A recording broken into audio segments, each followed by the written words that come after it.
లో కానీ బయట కానీ స్టోరీ ఏమో వైల్డ్ అంటున్నారు. ఎట్లా సెట్ అయింది మీకు? అది చూస్తే చెప్పగలుగుతారండి. అంతే పరిస్థితి అది. అది వైల్డ్ అంటే అంటే దానికి I can not define.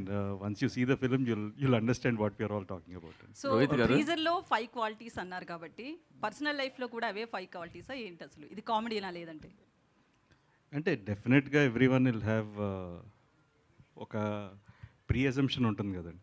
So డెఫినెట్గా హౌ యువర్ లైఫ్ పార్ట్నర్ ఉండాలనేది ఉంటుంది. బట్ ఈడు కొంచెం క్లిష్టంగా ఉన్నాయి అంతే.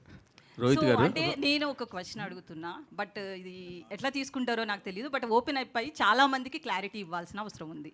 సో నారా రోహిత్ అంటే చంద్రబాబు గారు సీఎంగా ఉన్న టైంలోనే మూవీస్ చేస్తారు, ఇండస్ట్రీలోకి వస్తారు అనే ఒక టాక్ అయితే ఉంది. దీని మీద చాలా వెబ్సైట్స్ అండ్ ఫిల్మ్ జర్నలిస్టుల కామెంట్ కూడా. సో దీనికి మీరు ఒక క్లారిటీ కావాలి. So first I need to thank my producers అండి, సంతోష్, గౌతమ్ అండ్ రాకేష్. 8 నెలల ముందు గవర్నమెంట్ వస్తుందని తెలుసుకున్నందుకు. So I should thank them. Rohit garu? Rohit గారు?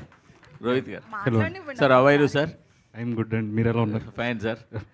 సార్, రోహిత్ గారు అంటే కనుక కూల్, ఫన్, ఎమోషన్